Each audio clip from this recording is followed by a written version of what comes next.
Hello बच्चों, चलिए प्रश्न को पढ़ते हैं और समझते हैं। एक संयुक्त सूक्ष्मदर्शी के अभिदृश्यक की फोकस दूरी एफ नॉट तथा नेत्रिका से उसकी दूरी एल है। वस्तु को अभिदृश्यक से यू दूरी पर रखा जाता है। सूक्ष्मदर्शी से के उचित प्रकार से कार्य करने के लिए हमें विकल्प दिए हैं, विकल्प ए, विकल्प बी, विकल्प सी और विकल्प डी, और हमें इनमें से सही विकल्पों का चुनाव करना है। तो प्रश्न को हल करने से पहले प्रश्न के लिए हम मुख्य अवधारणा देख लेते हैं। तो प्रश्न की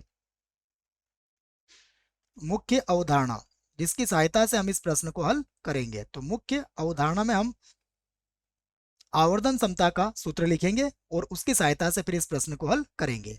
तो देखिए, हमें पता है आवर्धन समता जो होती है एम बराबर संयुक्त सूक्ष्मदर्शी के लिए होती है माइनस वी नॉट अपॉन या बटा यू नॉट, और फिर गुणा होगा डी और बटा यू ई। अब यहां पर ये क्या होते हैं, इन्हें भी हम लिख लेते हैं। जहां जहां ये जो वी नॉट है, वी नॉट होता है हमारे पास अभिदृश्यक। अभी हम इसको चित्र से भी समझेंगे। अभिदृश्यक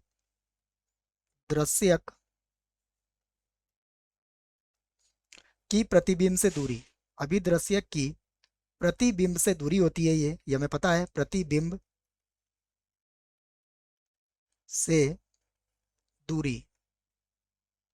तो ये तो किसका मान आ गया हमारे पास, यह मान तो हमने लिख दिया है वी नॉट का।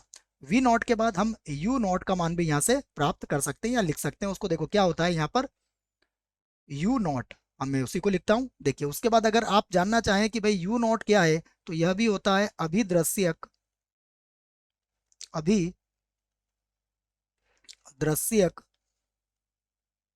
की यह होती है वस्तु से दूरी, वस्तु से दूरी।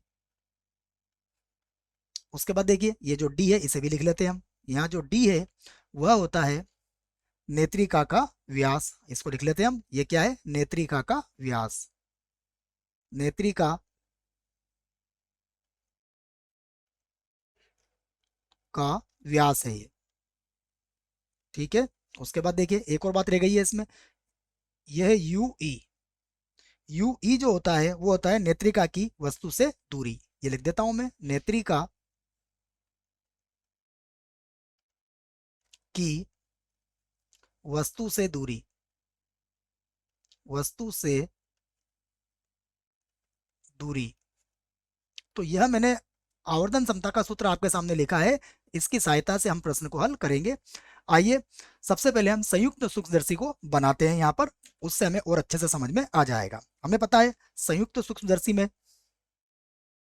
देखिए, एक तो छोटा लेंस होगा और एक बड़ा लेंस होता है, ये हमें पता है।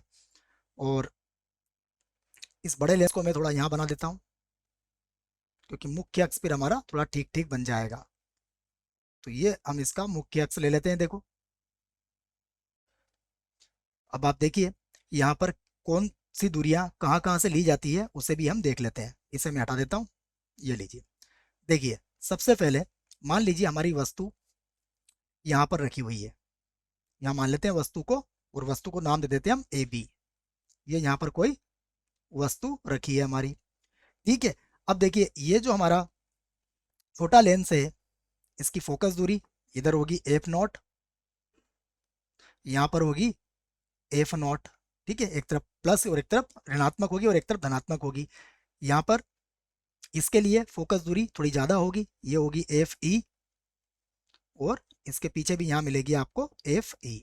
ठीक है। तो ये सरल सूक्ष्मदर्शी का काम है, छोटी वस्तुओं को बड़ी वस्तु बना के दिखाना। ठीक है, और भी इसमें होता है, लेकिन हम इतने से हम इस सवाल को या इस प्रश्न को समझ लेंगे।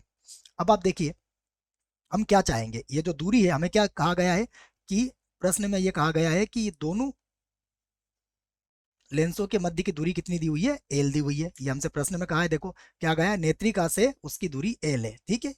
अब देखते हैं हम, और उसके बाद वस्तु को अभिदृश्यक से यू दूरी पर रखा जाता है। ठीक है, तो हम यहाँ पर अभिदृश्यक से वस्तु को यू दूरी पर रख लेते हैं। तो ये जो दूरी हमारे पास है, ये दूरी हमारे पास कितनी है, ये दूरी हमारे पास है यू, जिसको सूत्र में हम यू नॉट से भी प्रदर्शित करते हैं। ठीक है।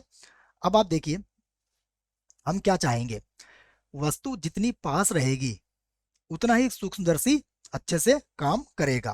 तो हम इस बात को कहेंगे सबसे पहले, इस चित्र से हम इस बात को कह सकते हैं कि हम चाहेंगे कि जो यू नॉट है वह क्या होना चाहिए, कम होना चाहिए। यू नॉट कम होना चाहिए।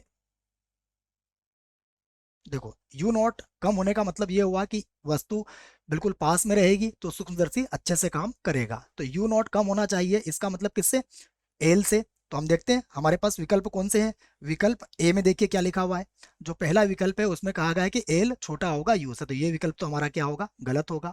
और यहाँ पर देखिए यू नॉट ही यू को व्यक्त कर रहा है, तो यहाँ पर यू जो है वो एल से कम है, इसका मतलब ये विकल्प क्या होगा, हमारा सही होगा। तो विकल्प बी हमारा सही है। अब आगे देखते हैं इस बात को, मैं लिख भी देता हूं कि u0 कम होना चाहिए, अतः अतः जो हमें विकल्प में दिया गया है, जो एल होगा वह ज्यादा होगा किससे, यू नॉट से या फिर यू से। ठीक है, अब दूसरा समझिए आप। दूसरा देखिए, ये हमारे पास छोटा लेंस है, ये हमारे पास बड़ा लेंस है, तो ये जो एफ जीरो है, हम कह सकते हैं कि एफ जीरो यह छोटा है किससे, एफ ई से। देखिए आप, एफ जीरो जो है वो एफ ई से काफी छोटा है। तो यहाँ पर हम कह सकते हैं, अब ये दूरी देखिएगा आप, ये जो लेंसों के बीच की दूरी दी हुई है, ये दूरी कितनी है हमारे पास, एल है। अब आप यहाँ से इस बात को कह सकते हैं कि यदि यहाँ से लगा के अगर मैं इस बिंदु को ई और इसको ओ से व्यक्त करूं, तो देखिए ओ से लगा के एफ ई तक की दूरी, ई से सॉरी ई से लगा के एफ ई तक की दूरी, और ओ से लगा के एफ नॉट तक की दूरी, तो ये जो एफ नॉट वाली दूरी है ये काफी कम है। अगर आप इसको दुगना भी करते हैं, एफ नॉट को अगर आप दुगना भी करते हैं, तो ये दुगना जो आएगा ये भी क्या होगा आपका, एल से तो कम ही आएगा। तो आप ये कह सकते हैं इस आधार पर कि टू एफ जो होगा या टू एफ नॉट जो होगा, देखिए विकल्प को देख लेते हैं हम। यहाँ पर हमसे कहा गया है कि टू एफ नॉट जो है वो एल से, एल जो होगा वो टू एफ नॉट से ज्यादा होगा, तो ये बिल्कुल सही है कि ये जो टू एफ नॉट है ये सदैव क्या होगा, एल से कम ही होगा। क्योंकि इस बात को समझिएगा आप कि ये दूरी यहाँ से यहाँ तक की एफ नॉट है, तो एफ नॉट अगर इतनी दूरी आप और लेते हैं तो भी जो दूरी एल होगी वो क्या आएगी, ज्यादा ही आएगी। तो इसी बात को हम ऐसा भी लिख सकते हैं, या एल जो होगा वो क्या होगा, टू एफ नॉट से क्या होगा, बड़ा होगा। तो हम देखते हैं हमारा विकल्प, तो ये विकल्प भी हमारा क्या हो जाएगा, सही हो जाएगा। उसके बाद देखिए ये विकल्प बिल्कुल गलत है, क्योंकि जो एल है वो टू एफ नॉट से छोटा नहीं हो सकता है। ठीक है, तो ये विकल्प भी हमारा क्या है, गलत है। तो इस प्रश्न के लिए हमारे दो विकल्प सही है, विकल्प बी और विकल्प डी। आशा करता हूं बच्चों आपको इस प्रश्न का उत्तर समझ में आया होगा। धन्यवाद।